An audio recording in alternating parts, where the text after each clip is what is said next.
Good evening, I'm Kevin Christopher. And I'm Nancy Cox. Thank you for joining us at 6. Well, for the second day in a row, we're under a winter weather advisory. Let's get right to Bill on this storm tracker threat level 1 day. Bill?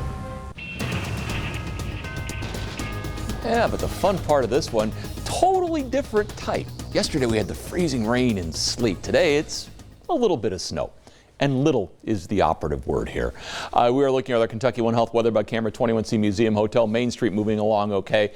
For the most part, roads right now are fine, although as temperatures drop another degree or so, that will begin to change. The snow is also beginning to gradually wind down already. The little burst we've been talking about. The threat level of 1 will last into the middle of the evening for the area, although for Lexington, give it about another half hour, 45 minutes or so. It's a little burst of heavier snow. It doesn't last long. Accumulations inch, predominantly less. And then we are going to see that still impacting the evening travel as temperatures do drop just a little bit more. And as we are looking at snowfall amounts, fractions of an inch are what we're looking at. There is a little light coating of snow. You may want to call it a dusting out there on cars. It's also begun to accumulate a little bit on the grass. Snow advisory is up into the evening hours for Lexington, the surrounding communities, eastern, southern Kentucky not included. So here's the Max Track Doppler. And again, the heavier batch is right on I-75 at this point. There's still snow showers back to about 127. They'll be with us for a little while longer as temperatures will continue to drop. But say goodbye to it. We're getting it on out of here. But still, with as much water as on the road and temperatures dropping below freezing, black ice will be a possibility. We'll talk about all that. Look ahead to your weekend. Just a minute. All right, Bill, thanks. Well, that snow has been coming down at a pretty good clip from time to time this evening. Connor McHugh is live in the LEX 18 mobile cam with a look at the road conditions. Yeah, guys, the snow is coming down quite nicely here in Lexington, especially around New Circle Road. We're on the outer loop. We'll show you right now how things are looking. You can see it is starting to accumulate on the sides of the road, but really not much here on the road itself. Traffic is moving about the same of any other night around this time, but you can tell people are giving themselves a little bit more time and a little bit more space in between cars. When it comes to the conditions, the road is wet, but nothing too slick so far. We've gone over a few bridges and haven't noticed anything icing over yet, but as Bill just told you, and as you will see throughout the night, things will get a little bit slicker as it gets a little bit colder. But again, right now, the evening commute, not too bad, but you might want to be a little, give yourself a little more time and take it a little slower just with how wet things are and with a little bit less visibility than usual because of this snow. We'll stay out here on the roads and monitor it for you all. Back to you guys in the studio. All right, Connor, thanks. A handful of people in Garrard County are growing more and more frustrated as days go by without being able to leave their homes. Work to replace a bridge was supposed to begin weeks ago. And without that bridge, crossing Paint Lick Creek is impossible on days like today when the water rises. Michael Burke has more in the LEX 18 Big Story at 6. Josephine Hale would very much like to attend a loved one's funeral next week. And I don't know if I can even get out of here to go to that. She won't be going to that or anything else unless this water level comes down considerably. Garrard County road crews demolished a bridge, which was deemed no longer to be safe, and now residents up on that hill are stranded. It's not my fault. I hate it for the people. Kenny Kennard is Garrard County's roadwork foreman. He says he postponed the bridge demolition 3 times until the contractor confirmed he'd be able to begin rebuilding immediately. He was supposed to start that day. That was about a month ago, and Ford Contracting of Garrard County still hasn't started, and Miss Hale has been told it could be a while before they do. He told me that it would be December before the steel came in. Then it's at least 120 days to build. That brings us to March at the earliest. Tried to put them a road across the mountain. I had to take a bulldozer and pull the trucks in there to get gravel in there, and then it's so muddy. Residents can cross somewhat safely at this other location, but only when the water recedes considerably. Until then, Josephine will continue making other plans for her daughter. I'm having to hunt her somewhere to stay here and there in town so she can go to school. Covering the news in Garrard County, Michael Burke, LEX 18 News. Calls to Ford Contracting go directly to a fax machine. A fax we sent requesting a call back hasn't been returned.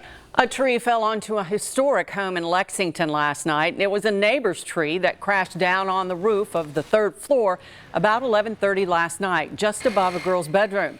This home is more than 100 years old, and the owners recently finished a 3-year restoration project. Today, they're trying to look at the big picture. It makes you think about the fires in California, the hurricanes in Florida, how difficult it is for those people to recover. I mean, compared to them, this is nothing. Nobody was hurt. We still have our home. Our insurance will help us fix it. So we got to think how we're lucky. As he said, nobody was hurt, and crews got right to work this morning getting the tree chopped up so the roofers could cover the hole with a tarp. Stay in the know around the clock by logging onto our website, lex18.com, and get the latest information when you're on the go with our free LEX18 Storm Tracker weather app.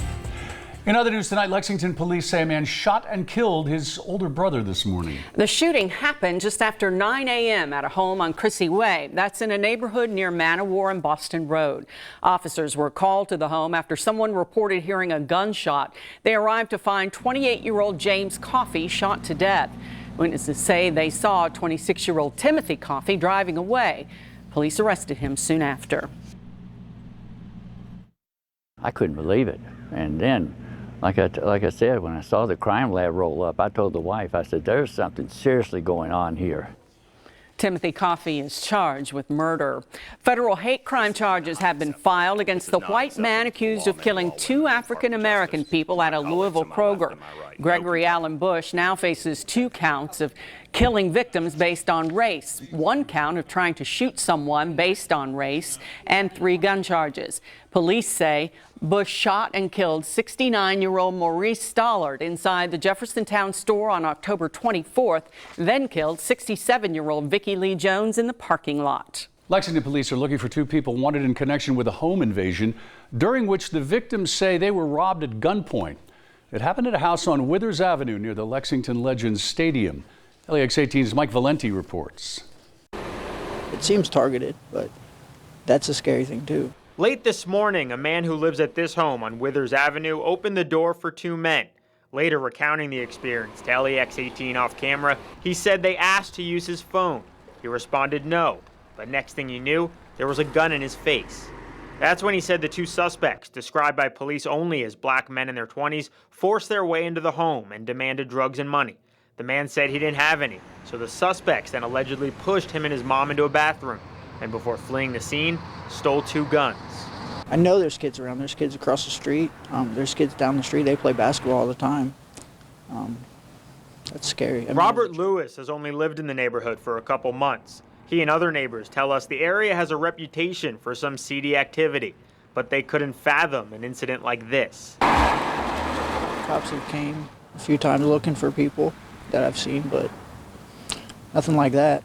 The man who opened the door for the suspect suggested they had targeted him in particular for drugs and money, but that they got the wrong house. Covering the news in Lexington, Mike Valenti, LEX18 News. The 2 women charged with misleading police in the search for the people who killed an Ohio family of 8, including a man from Kentucky, pleaded not guilty in court today. And we learned new details about the family's alleged plans after the massacre. Frederica Wagner and Rita Newcomb are charged with obstructing justice and perjury. Newcomb also faces forgery charges. Tuesday, police arrested 47-year-old George Billy Wagner III in Lexington.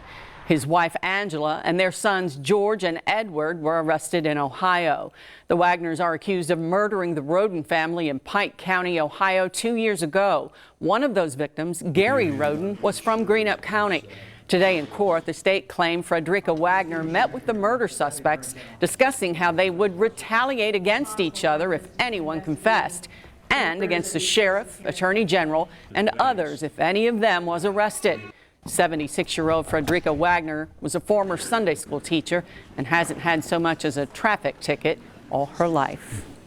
LEX18 has learned Kentucky State Police are taking a close look at a serial killer in Texas who claims he's killed at least 90 people all across the country. Lee Searcy has the details. He's 78-year-old Samuel Little, and according to Texas authorities, he's been doing a lot of talking lately. A prosecutor tells me they've already confirmed 30 of his murder confessions. Little is already serving 3 life sentences for strangling 3 women in Los Angeles in the 80s. But now he claims to have killed dozens across the country from 1970 to 2005, including victims here in Kentucky. In fact, we've learned Little was on the radar of Kentucky State Police at least a month ago. We spoke by phone to the Texas sheriff who sat in on some of the interviews. There were some officers from Kentucky State Police who came and participated in interviews with the Texas Rangers of Samuel Little. Wise County Sheriff Lane Aiken housed Little in jail as detectives from all over came to Decatur, Texas to see if he indeed was telling the truth. Kentucky State Police confirmed their investigation but are not releasing specifics. From my understanding and observation, it's the victims are by and large, if not all, female. I asked if Little showed any remorse, not from what Sheriff Aiken said. I do think there's some celebratory indications as he relives those moments. Aiken telling me Little gave times and places of murders. If true, maybe Kentucky State Police now have the information they need. Covering the news, Lee Searcy, LEX 18 News. Little was arrested at a Louisville homeless shelter back in late 2012 when DNA linked him to the 3 California murders. What we're about to show you is the definition of fake news. Someone is sending text messages claiming to be from us, LEX 18, about a bomb threat at Fayette County schools. Now here's a look at the text. It says school is closed tomorrow due to the threat and to spread the word. LEX 18 did not send this out. Fayette County school officials say there is no threat. School will be in session and they're looking for the person responsible. More news right after this.